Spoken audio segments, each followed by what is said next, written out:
No son pocas las ocasiones en las que hablamos precisamente de nuestro país, lugar de cultura que vio nacer no pocos creativos antaño, grandes mentes que dejaron un gran legado. También es un territorio para el misterio, para cuestiones desconocidas, para cuestiones desafiantes. Escenario donde lo extraño confluye en nuestra actualidad incluso, y a lo largo de la historia ha convivido con nuestros antepasados. España es un país rico, y no solo en cultura, sino también en otro tipo de cuestiones. Lo reivindicamos en no pocas ocasiones en nuestro programa, en Origen, pero esta noche vamos a mirar al pasado, también, ¿por qué no?, al presente, en busca de un extraño legado, porque cuando hablamos de esoterismo, a muchos quizá le vienen imágenes arquetípicas dentro de este término, pero es mucho más amplio, y nuestro país tiene mucho que decir al respecto. Vamos a profundizar en este asunto, pero antes nos vamos a sentar en nuestra butaca oscura, precisamente para observar lo que no se ve de una obra que nació también en nuestro país, Arrebato, y su historia, la cara A y la cara B, que vamos a conocer precisamente con detalle en nuestra butaca oscura. Bienvenidos a Origen.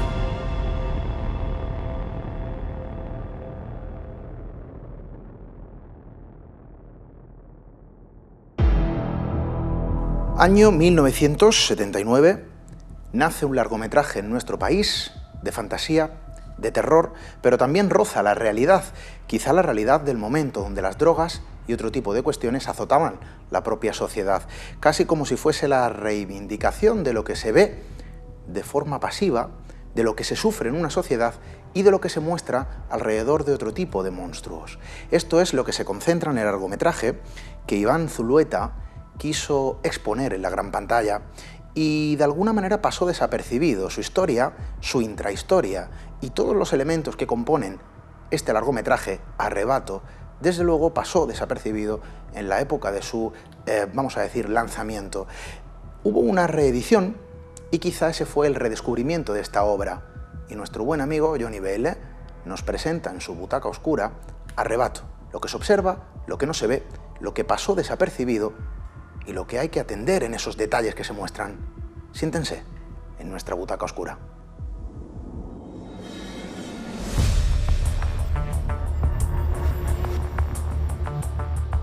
Hola Esteban y hola oyentes y familia de Origen, ¿qué tal estáis? Soy Johnny Bell y os doy la bienvenida, cálida y gótica bienvenida, aquí a mi butaca oscura, ese huequito dentro del programa que se me cede para hablar de cine de terror, de cine turbio, de cine oscuro o de historias macabras.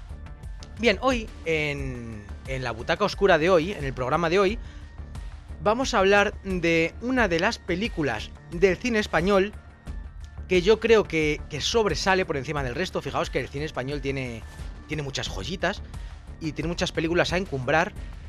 Aquí, de hecho, en un programa anterior ya hablamos de Viridiana, que es una de mis películas favoritas. Tengo pendientes otras, pero creo que en el día de hoy la que os voy a recomendar, la que os voy a poner aquí sobre la palestra, es la más malrollera, la más turbia, la más oscura y la más dura de todas ellas. Estoy hablando de Arrebato. Arrebato. Una película de 1980 dirigida por Iván Zulueta. Una película, la historia de una película maldita. La historia de buscar la perfección en el celuloide. Y yo tengo una anécdota, una historia con esta película. Y es que la vi, de hecho, bueno, la tengo aquí en formato físico. La adquirí cuando tendría 10, 12, 13 años, por ahí, no más. Y la vi. No me gustó nada. no la entendí para nada. Es una película, ahora entraremos en detalles, pero no es fácil de entrar en ella. No la entendí, no me gustó, pero la terminé de ver. Era yo apenas un preadolescente, pero me dejó una sensación mala. Me dejó una sensación de angustia, oprimente. Y yo, en mi cabeza juvenil, dije, sé que no me ha gustado esta película, sé que no la entiendo, pero creo que no es mi momento. Creo que esta película tiene algo. Creo que esta película hay algo que yo no sé desentrañar. Efectivamente, con el paso de los años, mi cultura cinéfila ha ido creciendo, he estado viendo más cosas, he estado indagando, investigando, teniendo más experiencias, he estado comiendo mucho cine nacional, internacional y de autor, cine indie. Y llegó el momento de volver a ver la película. Y efectivamente, aunque sigo diciendo que hoy, ahora mismo, en el 2024, cuando veo esta película, no termino de entenderla del todo. Es una película muy barroca, muy abstracta, pero sí que sigue dejando ese pozo turbio. Es una película muy experimental, te sigue dejando ese desasosiego, es una película descorazonadora, y que cuando acabas de verla, aunque a pesar de... es una película de terror, pero a pesar de que no de sustos, no de miedo como tal, cuando acabas de verla, te deja una sensación oscura, una sensación turbia. Y eso es muestra de que ha envejecido muy bien. Fijaos, desde el 1980, una película que tiene casi 40 años, y ha envejecido también, que se ha encumbrado como una obra culmen, una obra de culto del cine español, y yo la pongo en mi top 5 de películas favoritas españolas. Así que hoy os traigo Arrebato. Vamos a hablar un poquito de ella. ¿Qué nos podemos encontrar en Arrebato? Es una película vanguardista, es una película experimental, es una película surrealista, y es una película que si me obligáis a deciros de qué va, porque a mí no me gustaría deciros Arrebato va de tal, pero bueno, sometido a presión, si tengo que decir de qué trata esta película, podría deciros que es una película de vampirismo. Pero no de vampirismo de vampiros con colmillos y que chupan la sangre, como tantas otras. Aquí estamos hablando de vampiros psíquicos, de vampiros del celuloide, de vampiros del metraje, de vampiros del cine, de vampiros que chupan energías. No sé, vosotros como audiencia, si habéis oído hablar de los vampiros psíquicos, que son esas personas que cuando estás con ellas como que te dejan, te chupan la energía, te quitan las ganas de vivir, como si siempre que estás con ellas no te suman, te restan, te sientes más cansado, te sientes más decaído. Eso, hay personas que son así, por su forma de ser, por las energías que emanan. Hay personas que se les llaman vampiros psíquicos porque cuando estás con ellas no te dan energía positiva. Hay otros que al contrario te cargan las pilas, pero hay gente que estás con ellos y te sientes más débil. Pues esto va un poquito por ahí. La trama nos plantea la búsqueda de la película perfecta. Tenemos a Pedro, que es un personaje maravilloso, es un personaje muy bien creado, muy bien hilado, con muchísimas aristas, con muchísimas vertientes, y está obsesionado con el mundo del cine. Con su cámara de Super 8 necesita el plano perfecto, necesita la película perfecta, necesita el metraje idóneo. Y siempre que graba, cuando luego lo pone, no le gusta nada lo que está grabando, lo que está haciendo, lo que tiene en su cabeza no es lo mismo que él plasma, y llora siempre que ve sus películas. Su prima y su madre le escuchan en la habitación de al lado llorar porque todo lo que está haciendo le parece una puta mierda, con perdón, y está obsesionado con la perfección. A tanto llega su obsesión que descubre algo. No os voy a hacer mucho spoiler, entre otras cosas porque tampoco podría, porque es una película, como digo, muy abstracta para entenderla. Tiene muchas dobles lecturas. Pero bueno, descubre algo en ese metraje, en esa cámara, en ese Super 8. Descubre algo. Hay energías, hay poder. Hay una mancha roja que va creciendo en cada fragmento de cinta. Y decide arrebatarse. Decide meterse de lleno. Esta película es un arrebato. Esta película es magnética. Esta película es envolvente. Esta película está grabada con muy bajo presupuesto. Está grabada con un Super 8, con muy bajo presupuesto. Esta película costó 24.000 euros. 24.000 euros. Y fue financiada, de hecho, por un arquitecto que dio 3 millones para el proyecto. Y se grabó en apenas 15 o 20 días. El director Iván Zulueta contactó con un montón de amigos, de gente que él conocía en el mundo del cine. De hecho, la localización tuvo que decir: vale, con este dinero podemos grabar en 3-4 localizaciones, no más. Y de hecho, la mayor parte de la película se localiza en un chalet, que es el chalet de un amigo. Y ahí está grabado todo. Pero no es necesario mucho más. Cuando tienes escasez de medios y de recursos, la cabeza es cuando empieza a funcionar. Y puedes crear una obra de culto con muy pocos escenarios, con muy pocos personajes, pero con una trama y una historia muy buena.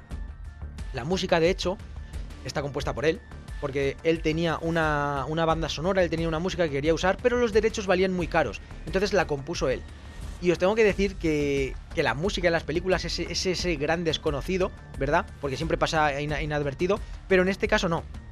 Aquí desde el minuto 1 la música te va poniendo mal cuerpo, te va aumentando cuando tiene que aumentar y va siendo tenue cuando tiene que serlo, para convertirse en un protagonista más dentro de la película y en esa locura. Me recuerda mucho a las películas de Robert Eggers, cuando los personajes empiezan a volverse locos, todo empieza a volverse mucho más abstracto, mucho más rococó.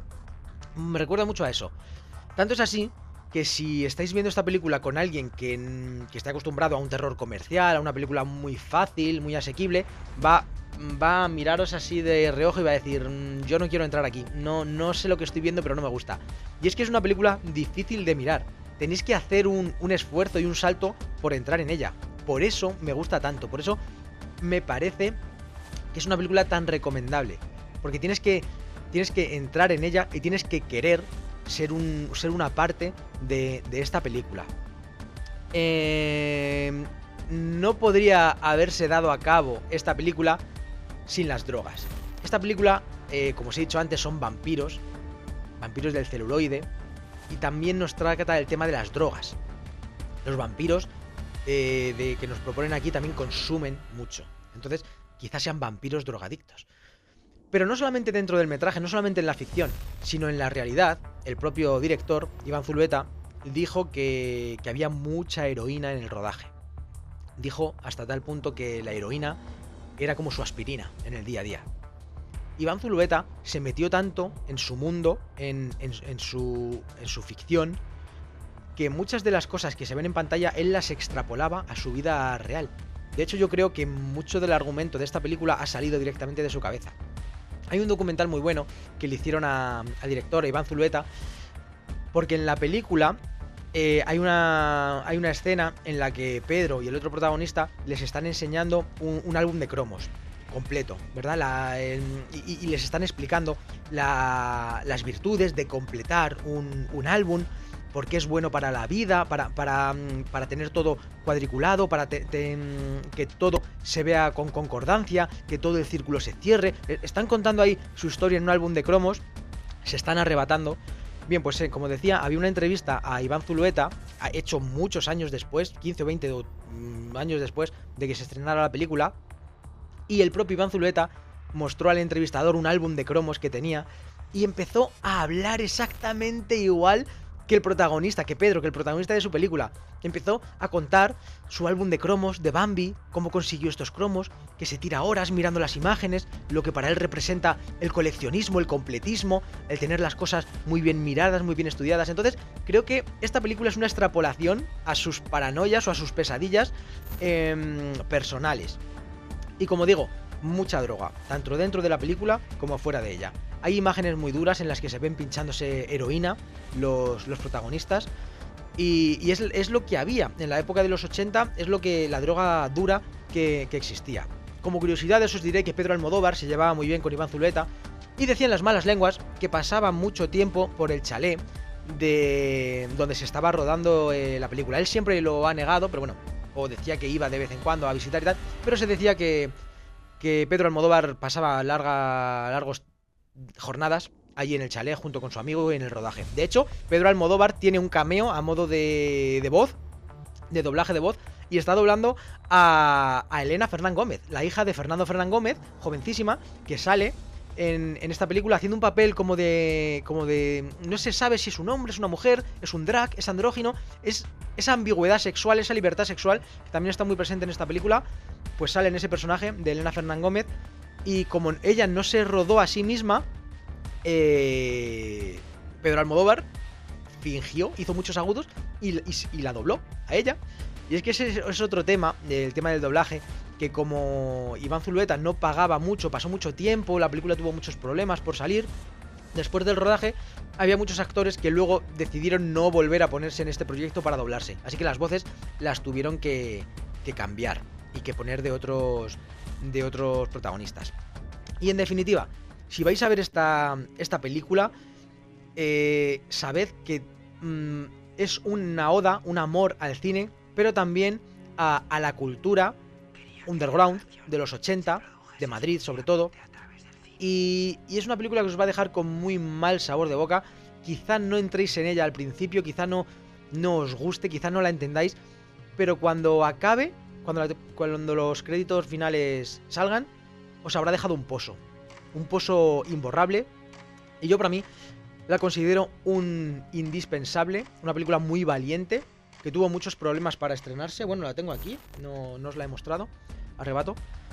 Y creo que es lo mejor que ha hecho Iván Zulueta. Tenemos aquí su filmografía. En el 67, un cortometraje, Ida y Vuelta. En el 69, 1, 2, 3 al escondite inglés. En el 76, Leo es Pardo. Y la mejor, en el 80, Arrebato. Creo que es una película que incluso a día de hoy ha envejecido tan bien que se puede ver como el primer día y causa ese impacto como el primer día. Te pega una bofetada a mano abierta cuando la ves, te pega una bofetada como el primer día. Y eso es muy difícil para una película tan indie o tan poco comercial como lo es esta. Nada más por mi parte, espero no haberos aburrido, espero haberos aportado, haberos enseñado algo nuevo. Y nos vemos en la siguiente ocasión. Y hasta entonces, no os olvidéis de cerrar bien la puerta antes de iros a acostar, pues nunca se sabe lo que pueda haber en el otro lado.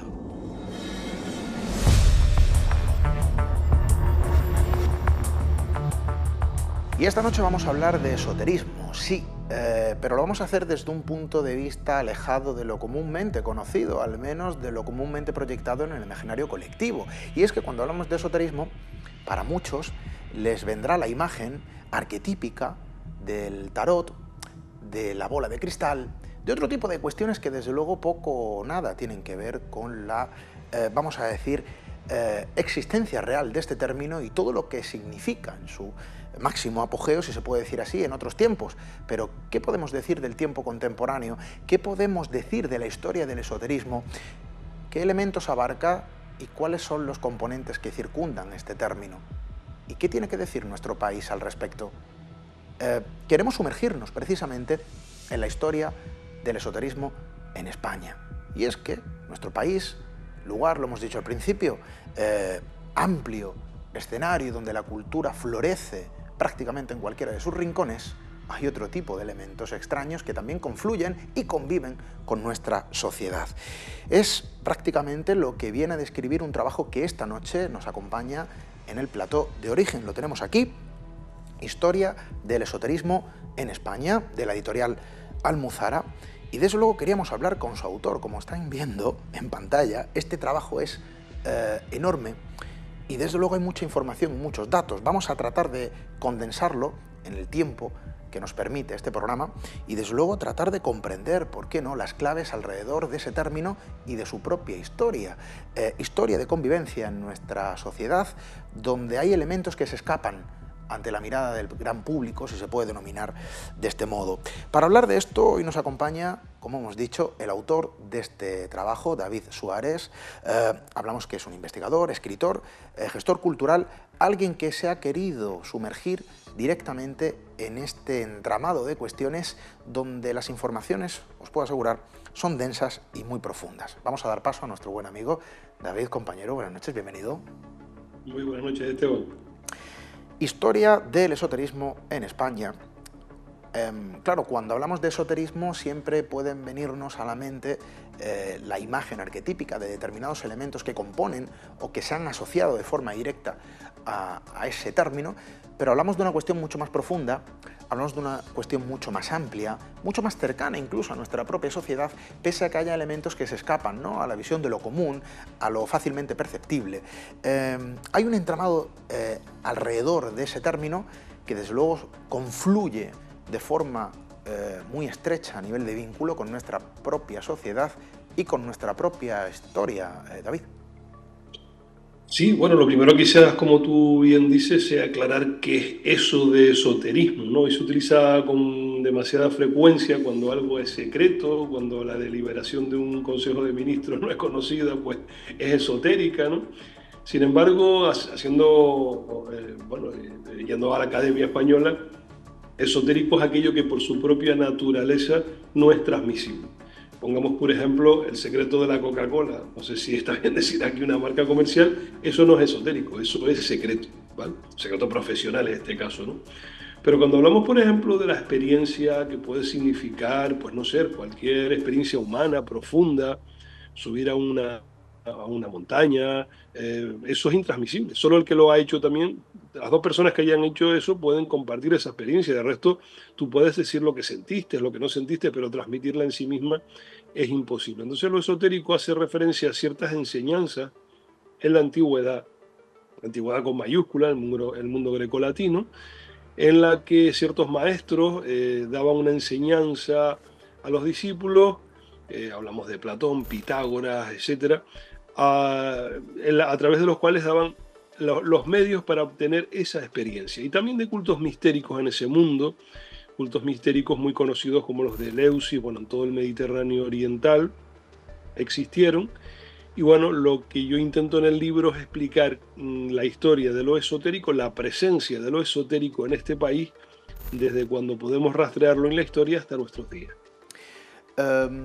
Para hablar de esoterismo tenemos que hablar de disciplinas, si se puede llamar, o una sola disciplina, pero alrededor de ese término, vinculado también al misterio, porque lo sintetiza en su propia forma, podemos hablar de sociedades, agrupaciones, incluso escuelas, que giran en torno a este término, que es mucho más amplio, como estás detallando y como vamos a aprender esta noche, pues alrededor, ¿no?, de este tipo de cuestiones. Vamos a conocer su funcionamiento y sus distintas, si se puede denominar de este modo, disciplinas que se han ido aplicando a lo largo de la historia, nunca mejor dicho, y que vienen descritos, ojo, con sumo detalle en este libro, Historia del esoterismo en España. Para hablar de esoterismo tenemos que hablar de escuelas, y esto puede sorprender a mucho, ¿no? Es decir, si no es transmisible, ¿cómo es que hay escuelas, ¿no?, alrededor de todo esto? Hay que definirlo bien, pero estamos hablando de otro término vinculado, ¿no?, a lo esotérico o al misterio, ¿no es así, David? Sí, bueno, hablar de esto siempre es complicado. Yo tengo que recurrir a ejemplos porque si no va a ser muy difícil, ¿no? Hablas de escuelas, efectivamente hay escuelas esotéricas, escuelas iniciáticas. A lo largo de la historia las ha habido en Oriente y en Occidente. Parece que van emparejadas a la civilización desde sus más remotos orígenes. Y claro, es como, utilizando un ejemplo actual, como las escuelas, permítame ser el ejemplo, las escuelas de submarinismo, ¿no? Una escuela de submarinismo te enseña a cómo poder tener, bueno, pues poder hacer una inmersión con total seguridad y tener una experiencia maravillosa de lo que eso supone. Pues las escuelas esotéricas serían algo similar. No te van a transmitir un secreto en concreto. Y si te dicen que te lo van a transmitir, pues habría que analizar un poquito eso. Lo que te van a transmitir son las enseñanzas, las prácticas, mejor dicho, los medios, las maneras para poder tener esa experiencia, que vienen dadas básicamente a través de dos vías. Una instrucción, vamos a decir, teórica, en forma de, bueno, de explicación de una serie de cuestiones, pero sobre todo a través de ceremonias, de ritos que se supone ponen al individuo en situación de experimentar esa otra realidad.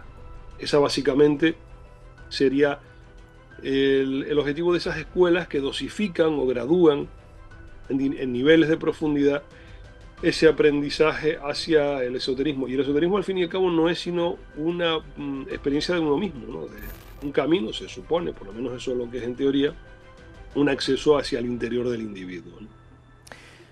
Hablamos de la historia del esoterismo en España y tenemos que acudir, nunca mejor dicho, a su origen, si es que lo tiene y si es que se conoce, porque todo esto nace en algún momento, ebulle de un caldo de cultivo y que de alguna manera ha evolucionado, al igual que lo hace el ser humano, y cualquier cuestión circundante al mismo tiene su propia evolución. En este sentido, este camino evolutivo de lo esotérico, del esoterismo, de alguna manera tiene que tener un origen. Se conoce hasta dónde tendríamos que viajar en el tiempo, y no lo sé si en el espacio, para acudir a esos primeros pasos de lo esotérico.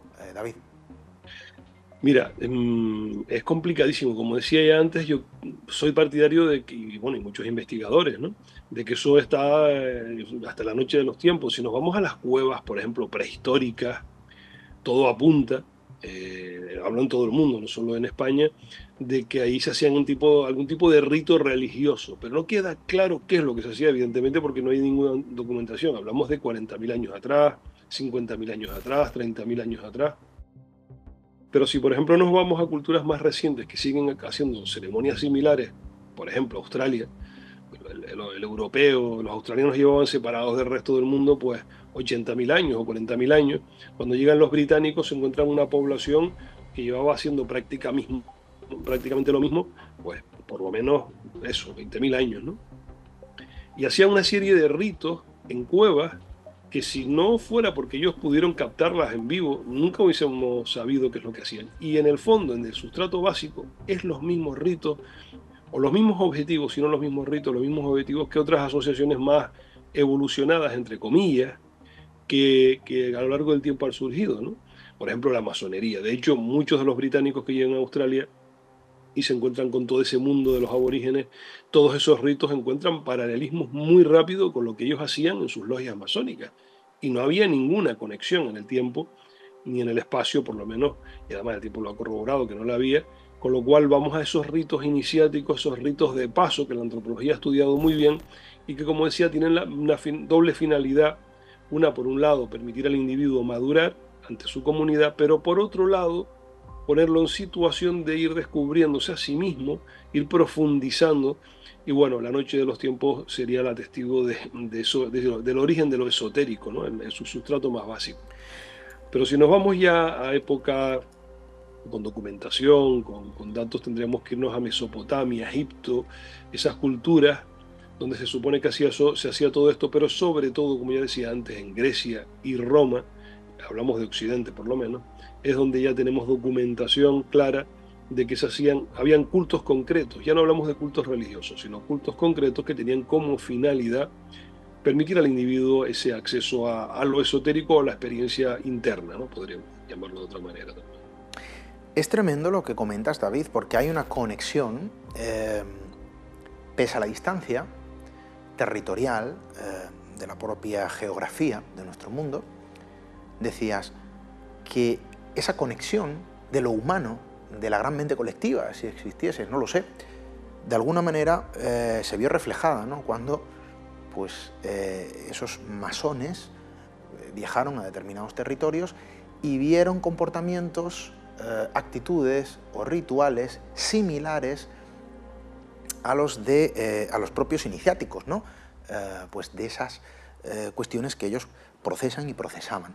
Por lo cual podríamos decir que hay algo universal alrededor del esoterismo que se ha transmitido de alguna manera en esa mente colectiva, si existe, que no lo sé, y que no entiende de regiones, no entiende de fronteras, no entiende de tiempos. Podemos decir en todo su máximo esplendor que es una cuestión universal y desde luego fuertemente humana, David. Fíjate, Carl Gustav Jung, por ejemplo, el famoso analista suizo, él viajó, bueno, tenía conocimientos de la imaginería más profunda de la tradición hindú, el tantrismo, pero también de los indios yaqui en el sur de Estados Unidos, norte de México, la cultura alquímica europea medieval, y él se dio cuenta de que había un elemento en común y cómo podía ser, como tú bien dices, que culturas tan alejadas en el tiempo y en el espacio, con lenguas y raíces lingüísticas totalmente distintas, tuvieran esas conexiones, ¿no? Y él llegó a la conclusión, fue una de sus propuestas, la del inconsciente colectivo, como un espacio común a todos los seres humanos, a través del cual brota esa imaginería simbólica, esos ritos que no son sino símbolos pero puestos en acción, y de alguna manera justificaría todo eso. Para otros, en cambio, más cercanos en el tiempo, la realidad es que el ser humano es el mismo aquí, en Australia, en África subsahariana, en América, y las necesidades biológicas son las mismas, biológicas, psicobiológicas, vamos a decir, ¿no? Formas de explicarlo o intentos de explicarlos hay mucho. La cuestión está en que eso es así, es una realidad, existen paralelos en diferentes culturas y aunque luego cada cultura, dijéramos, desarrolla su propia iconografía, sus propias características, pero estas, dijéramos, son, si ahondamos un poquito, tienen un carácter común, ¿no? a la humanidad. A lo largo de la historia, de la propia, vamos a decir, bueno, pues del propio esoterismo, de todo lo que tiene que ver con lo esotérico, y ahora entraremos en muchos matices, de todo lo que abarca el término y esta cuestión, tiene que haber una influencia. Es decir, si sigue su propio camino evolutivo junto al ser humano a lo largo de la historia y se establece en determinados espacios sociales, y ahora vamos a entrar también en detalle, tiene que haber una influencia de lo esotérico sobre la propia sociedad que evoluciona a la par. Pese a que determinados territorios estén relegados a unos pocos, pese a que determinadas informaciones o cuestiones estén solamente, ¿no?, relegadas o reservadas a unos pocos, podríamos decir que ha habido influencia también de forma global de este tipo de cuestiones. ¿Hasta dónde llega la influencia, ¿no?, de lo esotérico?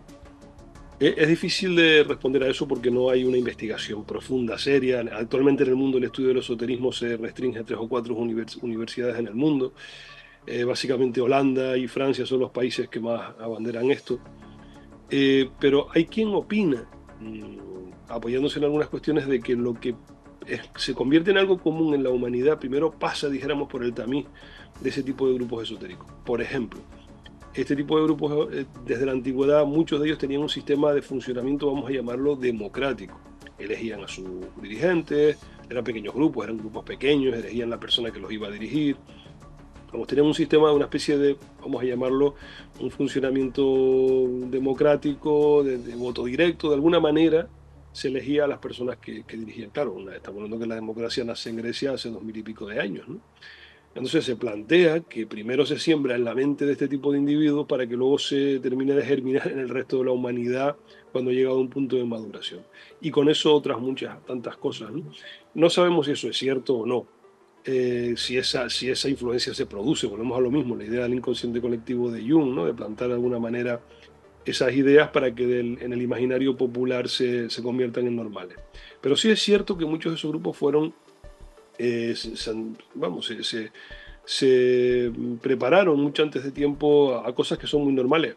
A muchos de los esotéricos les gusta el ejemplo de Akenatón, ese faraón egipcio que propició un monoteísmo en medio de una época, bueno, de un imperio que se basaba en una religión politeísta, que duró apenas unas décadas su religión, pero que terminó cuajando pues, en religiones como la zoroastriana, la judía y luego ya la cristiana o la musulmana, ¿no? Pero sin que necesariamente tuvieran que ver con un hilo conductor en el tiempo, sino más bien como que prepararon las conciencias para algo así. Bueno, es una idea sugerente, una idea muy bonita, pero como decía, no tenemos el aval, por lo menos de momento, científico, más serio que lo pueda demostrar, ¿no? De momento la idea es que simplemente eran grupos de personas que se reunían para profundizar en sí mismos y en ese sentido pues es lo que les caracteriza, ¿no? David, habla de grupos o agrupaciones humanas, de personas muy reducidas, pequeñas comunidades. Y hablamos de la historia del esoterismo en España. Podríamos decir que en nuestro país, a lo largo de la historia, ha albergado comunidades iniciáticas alrededor de lo esotérico. No sabemos, o al menos nosotros, ¿no?, este equipo, desde cuándo, si son heredadas de otras regiones. Pero la pregunta es, ¿nuestro país ha tenido comunidades propias, iniciáticas, alrededor de lo esotérico? Mira, volvemos a lo mismo. Si nos vamos a la historia más fiable, tenemos que irnos hasta a la época, al Imperio Romano. A partir del Imperio Romano podemos demostrar que en lo que es la península ibérica Baleares había presencia de grupos de tipo esotérico iniciático. Pero volvemos a lo de antes. Es muy posible que celtíberos tuvieran ritos iniciáticos de tipo esotérico, porque ritos tenían, ritos de paso tenían, porque se sabe además, ¿no? Los ritos de guerrero, etcétera, etcétera. Es muy probable que los tuvieran, pero que ya tengamos documentación de la existencia de esos ritos, comienzan con la etapa ya media final de la romanización a través de 3 cultos que van a tener presencia siempre en minoría, porque el esoterismo nunca atañe a las mayorías, siempre son unos pocos los que buscan esa vía, ¿no? No es una vía popular, vamos a decir, es una vía más restringida, que son el culto a Isis, el culto a Cibeles y sobre todo el más interesante, aunque no el más extendido, el culto a Mitra. Son 2 cultos mistéricos, que es el nombre que se le da al ámbito académico, que llegaron con el Imperio Romano, con los funcionarios grecolatinos que venían pues, a trabajar para el imperio, como comerciantes también, y con los soldados, y se fueron implantando en diferentes momentos y en diferentes lugares de la península, sobre todo donde más población romana se encontraba. Y esa población romana, bueno, pues de alguna manera los nativos, los que se latinizaron, vamos a decir, pues también accedieron a esos grupos, pero siempre fueron una minoría. Y hay que decir que esa minoría es minoría porque eran los que menos a gusto se encontraban con lo establecido, los que buscaban algo distinto, los que no querían lo de siempre, ¿no? Ese era el tipo de individuo, el tipo de perfil de persona que en aquella época y en esta se vinculaba a ese mundo de lo esotérico, de lo iniciático, y bueno, como respondiendo concretamente a tu pregunta, es a partir de la romanización, en torno al siglo II antes de Cristo, que comienza la aparición de este tipo de cultos en España. David, has mencionado, ¿no?, una cuestión de alguna manera que se vincula con otro tipo de creencias más allá de lo esotérico. Para muchos dirán, ¿qué tiene que ver el esoterismo, todo lo esotérico, con las diferentes creencias religiosas, con los dogmas establecidos de la doctrina de la fe en sus múltiples facetas, tanto como la humana? ¿Y qué tiene que ver aquí el esoterismo? Bueno, pues quizá hay vínculos y sería interesante, ¿no?, conocerlos. Es decir, ¿hay vínculo entre lo esotérico y el cristianismo? ¿Podríamos decir que existe un cordón umbilical invisible que une ambos conceptos? ¿Hay compatibilidad en estos elementos? ¿Hay una realidad tangible en la historia del esoterismo? Bueno, entre lo esotérico y lo exotérico, con X, que lo exotérico sería lo que por su naturaleza es público, es lo contrario a lo esotérico, ¿no? Entonces, ya en esos cultos antiguos romanos, el culto a Isis era un culto religioso normal, como el culto de cualquier religión que podamos conocer hoy, ¿no? La gente adoraba a la diosa Isis, le pedía por favores, como se le puede pedir, me permiten el ejemplo, como se le puede pedir a la Virgen actualmente, o a cualquier santo, ¿no? Pero para aquellos seguidores del culto de Isis que querían algo más, que buscaban algo más y sobre todo una relación más próxima con la divinidad, pues podían acceder a esa otra parte, que ya no era la votiva, que es el nombre que se le da, la meramente de fe, y accedían a ese nivel más profundo, esotérico, a través de ritos iniciáticos bastante complicados. Hay que decir que las liturgias no se han conservado, básicamente por la naturaleza del secreto. Muy poquito se sabe de los cultos mistéricos grecolatinos, muy poquito. Se han intentado reconstruir, se sabe muy poquito. Se sabe que los ritos giraban en torno al mito de la propia divinidad. Y bueno, en el caso de Cibeles también tenían culto público, y los que buscaban un poquito más se metían en el culto a Cibeles más profundo, ¿no?, los ritos iniciáticos. En el caso de Mitra, no. El caso de Mitra no era una religión, no tenía una parte pública, una parte abierta, una parte religiosa, vamos a decir, sino que directamente era de iniciática, y fundamentalmente eran soldados romanos, hombres además, era solo para varones, los que pertenecían a ese culto mistérico. En el caso del cristianismo es muy curioso, porque cuando el cristianismo nace, como bien enseñan los expertos, en España tenemos uno de los grandes, con Antonio Piñero, no podemos pensar en una religión monolítica, con unas ideas, unos dogmas muy bien establecidos, al contrario, era muy abierta, muy heterogénea. Y dentro de esas tendencias estaban la de los gnósticos. Los gnósticos eran esa visión esotérica dentro del cristianismo. Tenían una visión de interpretar lo que venían los evangelios y algunas partes de la Biblia, especialmente el Génesis, los que asimilaban también el Viejo Testamento, de una manera que no era la moral o la de la fe, sino buscar algo más. Ahí había algo más que había que interpretar, ¿no? Y además tenían ritos iniciáticos, una serie de sacramentos que no eran los mismos que tenían la religión, vamos a decir, para todos, y le daban ese toque, esa interpretación esotérica. Lo que pasa es que el gnosticismo, la gnosis, esa parte esotérica del cristianismo, fue la primera, o si no la primera, de las primeras tendencias que fueron prohibidas. Nunca fue mayoritaria, siempre fue una tendencia minoritaria, una corriente de pensamiento dentro del cristianismo, pero que en el Concilio de Nicea, donde se oficializa el cristianismo que hoy conocemos, esa tendencia quedó desde un primer momento fuera de lugar, ¿vale? Quedó primero proscrita y luego ya más adelante perseguida, ¿no? Y esa fue la única relación entre cristianismo y esoterismo, por lo menos en aquellos tiempos. Podríamos decir que lo esotérico también ha confluido en otro tipo de creencias. David, podríamos asegurar, según la historia, los viejos documentos, lo que atestigua el conocimiento de nuestro tiempo, para quien lo busque, como has realizado tú en tu búsqueda, desde luego también en tu escritura, en el libro que hoy nos acompaña, Historia del esoterismo en España. Podríamos decir que lo esotérico ha establecido sus lazos, de alguna manera, o sus vínculos, en mayor o menor medida, en otras doctrinas, en otras creencias, como puede ser la judía o incluso, ¿no?, las creencias musulmanas.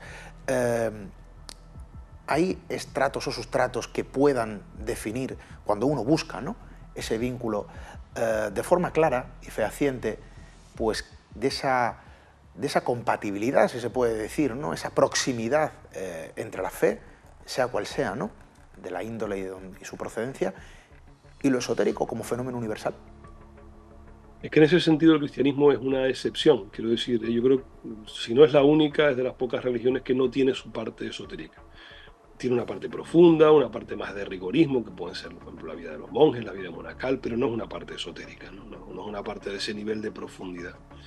Porque la idea del cristianismo es la salvación por la fe, o por las obras, depende si se es protestante o católico, pero la línea es esa, ¿no? Creer en Cristo para salvarse o hacer cosas para salvarse. Pero esa idea de esotérica de conocerse a uno mismo, de profundizar, de tener experiencias, antes no lo comentaba, pero algo común a los ritos mistéricos era tener una experiencia directa con la divinidad, en eso que llamaríamos hoy viaje astral o sueño lúcido, como queramos llamarlo. Eso sería un melón enorme para abrir, muy complicado, pero es algo que por lo menos atañen o aluden los investigadores modernos, ¿no? En el caso del cristianismo, no. En el caso del cristianismo no existe esa parte, pero como ya comentabas, en el judaísmo sí, con la cábala, y además la península ibérica tuvo un especial protagonismo con todo eso. Personajes, bueno, dijéramos el libro fundamental de la cábala se escribe en España. El Zohar, que es como la Biblia de los cabalistas, es una interpretación esotérica del Pentateuco, de los 5 primeros libros de la Biblia. Se escribe en la península ibérica con judíos de Castilla y de Aragón, ¿vale? Y también de la Provenza francesa, que en aquella época dependía del reino de Aragón. En esa zona, esas juderías desarrollan el texto fundamental. La cábala venía de atrás, no se sabe desde cuándo, pero venía de atrás, no con ese nombre. Cábala significa tradición, básicamente, lo que se recibe, y se desarrolla en la península ibérica a través de una serie de textos muy interesantes. Y en el caso del musulmán, bueno, uno de los grandes del mundo del sufismo, que es la rama mística del Islam, nació en España, que es Ibn Arabi. Nació en Murcia, pero se desarrolló en Sevilla, porque bueno, tuvo que huir porque los almohades y los almohavides pues eran bastante rigoristas, y esto del sufismo parece que no les gustaba mucho, porque siempre que hablamos de esoterismo hablamos de heterodoxia, y las ortodoxias pues persiguen estas formas de pensar distinto, ¿no? Entonces la zona de lo que es Sevilla, a la Andalucía actual, pues era un poco más libre, por lo menos los que gobernaban en esa época, los musulmanes, permitían este tipo de cuestiones. Y este personaje que es clave, no en España, no en Al-Ándalus, en la España musulmana de aquella época, sino en el sufismo universal, nace ahí, se cría ahí, aprende, tiene sus primeros maestros en sufismo ahí, y se convierte en un referente mundial que todavía hoy es leído. Hay muchísimos libros, muchísimos trabajos, porque además no solo abarcó el misticismo profundo del sufismo, y tanto en el territorio cristiano con los judíos como en el territorio musulmán con los sufíes, hubo una actividad esotérica muy potente, además de que no olvidemos que los musulmanes y también los judíos tuvieron mucho que ver con el renacimiento que venía de Alejandría de doctrinas como puede ser la astrología clásica, la magia, la alquimia sobre todo, ¿no? Fue un hervidero de esoterismo de la península espectacular durante la Edad Media. Ahora vamos a hablar de ello porque podríamos decir que España ha tenido su propio siglo de oro, y así lo refieres, ¿no?, en tu trabajo, de lo esotérico. No hace mucho, nuestros amigos lo recordarán, hablamos precisamente del Escorial, de Felipe II y todos los elementos que componen el monumento, los datos, las claves, las informaciones que yacen con letra pequeña en lo que se observa y en lo que comúnmente pasa desapercibido, ¿no?, el simbolismo en sí. Hay otros elementos que sobrevuelan como si fuese una leyenda, pues también, ¿no?, una etapa dorada. Hablamos de los templarios y su fuerte vínculo con lo esotérico. Mucho se ha escrito, mucho se ha hablado de los templarios.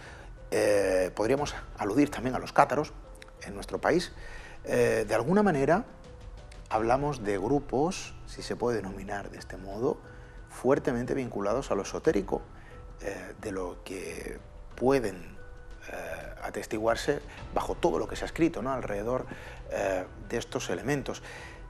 ¿Qué puede haber de cierto en todo esto, David? Bueno, vamos a ver, vamos a ir por partes. El siglo de oro español fue un siglo de oro en todos los sentidos, ¿no? Estamos hablando de aquel momento en el que, por lo menos, si no era el imperio más importante en aquel momento, pues se lo codeaba con la cultura de China y poco más. Era el imperio más importante, la moneda española se movía por todo el mundo, era como el dólar. Muchos piensan que lo de esotérico es algo anecdótico o algo de anglosajones y franceses. No, vamos a ver, la corte de Felipe II fue una corte donde hubieron un montón de alquimistas trabajando para el rey. No voy a repetir lo que ya el compañero Mariano Fernández Urresti conoce perfectamente, que ese Escorial, que es un edificio mágico, ¿no?, y se construyó bajo un paradigma de lo esotérico. Pero es que es tremendo lo que hubo en ese siglo y pico que duró el siglo de oro, desde 1492 hasta la mitad del siglo XVII. Por aquí pasaron los grandes, Cornelio Agripa, etcétera, pasaron por España, ¿no?, precisamente porque era la corte más poderosa, porque era la corte para la que todo el mundo quería trabajar. Pero es que a Felipe II, Felipe IV también, les interesaba muchísimo lo esotérico, por motivos mercantiles. Ellos querían aumentar las arcas del Estado, básicamente era el objetivo, pero eso permitió a todos estos individuos poderse mover en toda con esa libertad, porque no olvidemos que desde el poder religioso todo esto se prohibía, con la protección real para practicar la alquimia, la magia, la astrología. La magia no solamente en su vertiente que llamaban natural, sino también teúrgica, a la hora de invocar deidades. Hubo alguna que otra condena, claro que sí, a personas que no estaban con esa protección real. Y bueno, si nos vamos al tema de los templarios, esto es un tema complicado, porque vamos a ver, toda la alusión templaria a lo esotérico surge en tiempos relativamente recientes, en los últimos 200 años. No olvidemos que el temple desaparece en 1300, a principios del siglo XIV. Son condenados, claramente porque el rey de Francia desea hacerse con sus bienes, y se les acusa de muchas cosas. Adoración al Baphomet, adoración a deidades, blasfemar contra Cristo. Hoy se sabe, además se ha encontrado documentación, que incluso el Papa sabía que aquello era falso, pero que no se iba a meter el Vaticano a luchar contra el reino en aquel momento más fuerte, en aquel momento del siglo XIV de Europa, como era el imperio, el reino francés, ¿no? Y el rey de Francia tenía bastante control sobre la política vaticana. Entonces, en un primer momento, pues no se les defendió, a pesar de que se sabía que eran inocentes. ¿Eran los templarios esotéricos o no? Bueno, sus templos tienen un montón de iconografía esotérica, pero es que el problema es que los templos medievales, especialmente del gótico, tienen mucha de esa imaginería esotérica, aunque no fueran templarios. Era algo normal en la construcción, porque detrás estaban los constructores medievales, los masones medievales, que regidos por algunas órdenes monásticas, colocaban aquel símbolo o construían bajo aquella idea de geometría sagrada o cuestiones de este tipo y dejaban ya sea implícita o explícitamente simbología esotérica en el lugar. Es un debate, hay asociaciones neotemplarias que reivindican que los templarios eran esotéricos y tenían un plan místico profundo paralelo al religioso, pero todo eso queda en la especulación. A mí me parece un tema precioso, porque además se ha querido vincular también pues, el descubrimiento de América, rutas templarias que ellos ya conocían, en fin, muy interesante todo eso, pero claro, el problema es, como siempre, ¿no? Entra dentro más bien de la especulación que de algo que podamos aseverar desde la realidad histórica. Muchos escritos sobre los templarios, sobre las cuestiones aparentemente secretas que circundan la figura del templario, y podríamos hablar también de otra sociedad, de otra agrupación, los masones. ¿Cuánto se ha especulado alrededor de los masones? ¿Cuánto se ha dicho de la masonería? ¿Qué vínculos se han establecido en su propia leyenda y en sus propias sombras entre pues, las prácticas que se ejercen en los ritos iniciáticos y alrededor de esta sociedad que se acerca, o esa es la especulación popular, a lo esotérico? Y es que la masonería, de alguna manera, con sus aciertos y con sus errores a nivel social, a nivel de opinión, a nivel de especulación o a nivel de realidad, quién sabe, ha estado vinculada, y lo sigue estando, a todo lo que tiene que ver con lo esotérico, David. Bueno, en el caso de la masonería es distinto. Sí sabemos que tenían desde su origen medieval, no hay que olvidar que eran los gremios de canteros, los que construían las grandes catedrales y otras construcciones en la Edad Media, en la península ibérica, en toda Europa occidental. Pero ellos trabajaban realmente para las órdenes religiosas, sobre todo el Cluny y el Cister, y eran esas órdenes las que generalmente tenían ese conocimiento geométrico, matemático, numerológico, astronómico, que hacía que las catedrales tuvieran, y vamos, han llegado hasta nosotros, tengan esa gran carga esotérica evidente e innegable, ¿no? Con el llegar del Renacimiento, los gremios de masones se desvincularon de la construcción, siguieron existiendo como forma de, como agrupaciones, como cuadrillas, sobre todo en Inglaterra y en Escocia, en Irlanda, sobre todo en Irlanda en un primer momento. Y lo que hacían era que, bueno, ya no se dedicaban a la construcción, se reunían de vez en cuando, especialmente las festividades de San Juan, que son los patrones de las masones, y bueno, por una serie de cuestiones se empezaron a iniciar en la masonería personas que ya no tenían ni que ver con las familias herederos de esos miembros, ni que tenían que ver tampoco con la construcción, gente de la aristocracia, o más bien de la burguesía, eran los llamados masones aceptados, y esos terminaron creando la masonería que hoy conocemos, la masonería moderna. Y la masonería tiene, dijéramos, una doble influencia esotérica, eso que arrastraban del pasado masónico, y luego elementos que en el siglo XVIII sobre todo se le incorporaron a través de simbología alquímica, mágica, cabalística, sobre todo la alquimia y la cábala, van a servir muchísimo de elemento, vamos a decir, que va a aderezar todos los grados masónicos, o gran parte de los grados masónicos, y le van a dar esa impronta tan característica, tan mistérica, tan esotérica, tan encriptada que tiene la masonería, tanto en sus ritos como en sus ceremonias más habituales y en sobre todo en su iconografía, ¿no? Claro, el problema de lo esotérico es que para los que no están iniciados en esto, pues puede parecer raro, puede parecer extraño, ¿no? Si uno ve en la televisión, en YouTube, una logia masónica, pues puede parecernos oscura, puede parecernos barroca por el recargamiento que tiene de simbología, ¿no? Bueno, es que precisamente lo que ellos buscan es crear un ambiente, generar un ambiente a través del cual propiciar esos ritos que, como decíamos, aunque no son los mismos en forma, los objetivos son los mismos de siempre, ¿no? Producir esos estados distintos de conciencia en las personas que participan en ellos. Básicamente eso es lo que los masones hacen. Otra cosa es que luego la masonería también recibe una influencia importante en Francia con la Ilustración y las ideas de positivismo, democracia, lucha contra el viejo régimen. Todo este tipo de cuestiones también van a influenciar eso que se llama masonería latina, que es la que se va a manifestar en Francia, España, Portugal, Italia, y en el caso de España van a estar muy vinculados pues, con todo lo que tiene que ver con el fin del antiguo régimen y la instauración de las democracias, las repúblicas y todo este tipo de cuestiones, aunque eso es algo que se incorpora.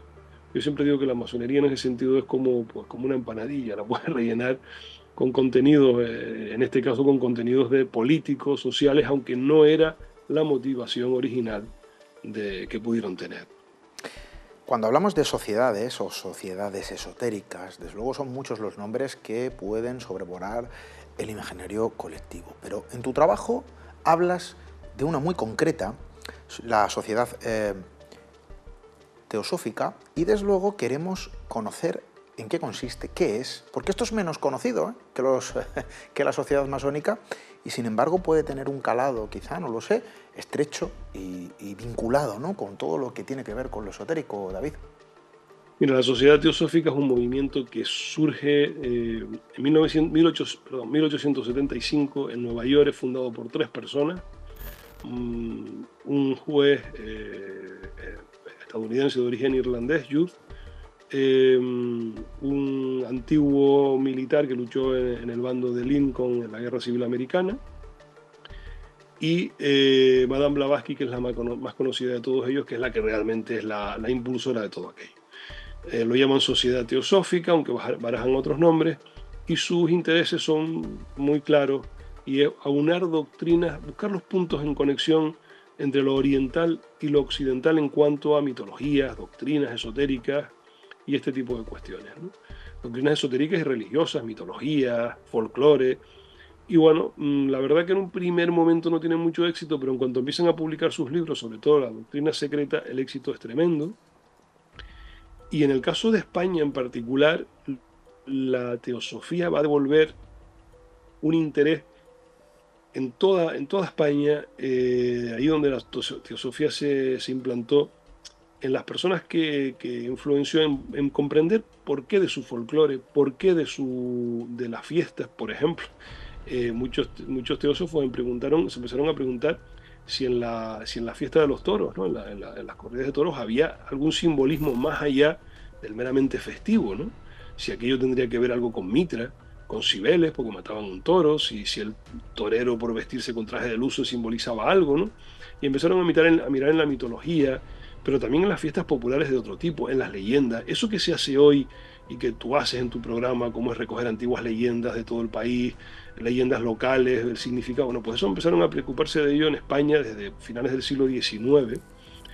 Y dijéramos, el teósofo más destacado de todo fue Mario Rosso de Luna, que se dedicó a recoger leyendas de todo el país, de la España peninsular e insular, e incluso de América. Tenía gente, compañeros, teósofos en Argentina, México, Cuba, e intentó hacer una especie como de ruta de viaje esotérica o misteriosa, en un libro que se consigue todavía desde Sevilla al Yucatán, en el que es un recorrido desde Madrid hasta México, pero pasando, dijéramos, viajando de Madrid hacia el sur, hacia Andalucía, luego las Islas Canarias, Argentina y subir por el cono sur hasta llegar a México, ¿no? Y en ese viaje es una excusa para ir conociendo elementos de las leyendas. Él era un firme creyente, como son los teósofos, de que las leyendas populares esconden tradiciones más antiguas que han sobrevivido en el folclore, ¿no? Entonces, en el caso de la teosofía fue un impacto muy fuerte, porque además la teosofía nunca tuvo muchos miembros en España, nunca superó los 500 miembros en un mismo momento. Sin embargo, se vendían muchísimo sus libros, tuvieron un gran impacto en la cultura, en la generación del 98. Muchos pintores, artistas, ya no solo en España, a nivel mundial tuvo una gran repercusión en el simbolismo, en el surrealismo, en muchas tendencias artísticas, porque daban esa nueva visión y sobre todo porque trajeron doctrinas orientales, budismo y hinduismo, básicamente, por primera vez a Occidente. Algo que es muy normal hoy en día, hacer yoga, meditar, ideas como la reencarnación, eso no se conocían hasta que nos llegó la Sociedad Teosófica, que las popularizó de una manera tremenda, porque además los teósofos compartían con los masones una preocupación por, dijéramos, las esferas menos favorecidas de la sociedad. Entonces daban conferencias en ateneos, pero también en sociedades obreras, en barriadas, bueno, sociedades de todo tipo donde podían ayudar a asociaciones de alfabetización de adultos, este tipo de cuestiones, y por eso su mensaje caló tan profundo, ¿no? Y de repente empezaron en las escuelas, hablamos de los años 20, a introducir elementos como la meditación, algo de lo que se habla hoy con el mindfulness, ¿no? O el yoga, o este tipo de cuestiones, pues ya en los años 10, años 20 del siglo pasado. Y dijéramos, fue un impacto muy fuerte en la cultura española, y ahí sí que tuvieron una repercusión, dijéramos, porque su acción no era tan hacia adentro como el caso de los masones, sino más de popularizar, de dar a conocer todo esto a través de actividades culturales, ¿no? Entonces, efectivamente, tuvieron un gran impacto en la cultura española. Estamos viendo claramente cómo el esoterismo ha influenciado determinadas cuestiones, el arte, la cultura, nuestra propia historia, ¿no? A grandes rasgos, esta noche estamos sumergiéndonos en un trabajo que acaba de ver la luz, Historia del esoterismo en España, de la editorial Almuzara, y que recogen numerosos datos, y desde luego es una lectura recomendada para quien quiera saber más. Nuestro tiempo siempre es limitado y claro, hablar de una historia tan profunda y tan vinculada al ser humano, no solo en nuestro país, sino a nivel global, es complicado en el tiempo que nos toca de comunicación ante las cámaras de origen. Pero hay una cuestión que ha quedado clara. De alguna manera el esoterismo ha tenido también pues sus propias publicaciones, revistas, libros, sus espacios en televisión y radio, con mayor o menor éxito. De alguna manera ha gozado de buena propaganda pese a estar en el ámbito de lo secreto. Y yo me pregunto, David, en nuestro tiempo, en el tiempo contemporáneo que nos toca vivir, ¿hasta dónde sigue siendo un elemento vivo alrededor del ser humano? Sigue conviviendo con nosotros, sigue estando presente en nuestra sociedad, y no lo sé, siguen existiendo grupos, sociedades que siguen coqueteando con lo esotérico, investigando, indagando, viajando alrededor de este término que, como hemos comprobado esta noche, es sumamente profundo. Bueno, lo primero, decir que por lo menos desde las fechas que decíamos antes de la romanización a día de hoy, lo esotérico ha tenido una presencia constante, salvo periodos que todos podemos conocer, algún periodo político complicado, ha tenido una presencia constante, pequeña, a veces muy grande, pero siempre ha existido. En tiempos modernos, vamos a decir, España, aunque tiene que compararse eso con los países que tiene alrededor, ¿no? La presencia de lo esotérico es pequeña, es baja. La membresía, vamos a decir, de personas a grupos de tipo esotérico, no es, si la comparamos con Portugal, Italia, no digamos ya Francia, Inglaterra, Alemania, la tendencia es baja. Pero como es baja en general, la tendencia al asociacionismo, o sea, en España aún hoy cuesta que la gente nos asociemos en grupos y tenemos unas cifras, los sociólogos estudian esto, un poco bajas con respecto a otros países, ¿no? Dijéramos que el número crece, pero no es bajo. El interés pues está en relación a la pertenencia. Así todo, si nos acercamos a librerías, siempre hay una sección de esoterismo, generalmente atendiendo más a cuestiones como puede ser la nueva era, o este tipo de cuestiones que son muy respetables, pero que dijéramos son algo más moderno. Y todavía despierta en el imaginario popular un poquito de morbo, miedo, recelo, crítica. No olvidemos el fenómeno de las sectas que azotó el país de manera muy fuerte hace unas décadas, y que muchas de esas sectas pues se aprovechaban lo esotérico para captar a sus miembros, con lo cual es normal que ese miedo exista, ¿no? Pero en otros países donde, por ejemplo, hablamos siempre de los masones, que es lo más conocido en España, no creo que hoy en día haya más de 5.000 masones en todo el país. Países como Inglaterra tienen 250.000, o Francia pueden tener pues sus 150.000, o Italia puede tener sus 30.000, ¿no? Entonces, no digamos Estados Unidos, que superan el millón, ¿no? Entonces, claro, el problema es que España no, los últimos 2 siglos sí es verdad que no tiene una tradición fuerte de lo esotérico, y por ello la presencia actual en la cultura española es baja, ¿no? Y por lo tanto la influencia también es baja. Lectura recomendada para saber mucho más, con más información, con más datos, con muchas cuestiones que descubrir en este libro, Historia del esoterismo en España. Lectura recomendadísima, gran trabajo, mi enhorabuena, David, porque desde luego un libro así no nace todos los días. Podríamos estar hablando largo y tendido de este tipo de cuestiones y de este tipo de elementos, porque estoy seguro que nuestros amigos, en una conversación extendida, mucho más de lo que el tiempo de nuestro programa de origen esta noche nos permite, podrían llegar a comprender, David, que todo lo que tiene que ver con lo esotérico no es algo tan alejado de nuestra realidad, no es algo tan alejado de nuestra proximidad, y que hay elementos, señales, cuestiones que componen nuestra sociedad y que están derivadas o vinculadas a lo esotérico. De alguna manera es un componente humano, nace de nosotros y, quién sabe, quizás reside también en nosotros. A nosotros el tiempo se nos acaba, David, podremos estar hablando contigo largo y tendido muchísimo más. El tiempo, nuestra bendición, porque nos permite este tiempo de comunicación, pero también nuestra maldición, que nos delimita precisamente el espacio de la palabra. A mí no me queda otra que agradecerte esta noche, pues tu compañía, que nos haya servido de alguna manera de guía por este pequeño recorrido a lo largo de la historia del esoterismo en España. Por supuesto, lectura recomendada para quien quiera saber más de tu trabajo que acaba de ver la luz. David, muchísimas gracias. Muchísimas gracias a ustedes. Y nosotros nos marchamos. Quisiéramos quedarnos más, por supuesto que sí, para hablar con vosotros y compartir, aprender, conocer y descubrir en vuestra compañía. El tiempo nos delimita, pero también nos emplaza. Regresaremos la próxima semana con más historias que contar. Gracias por acompañarnos. Hasta dentro de 7 días, amigos.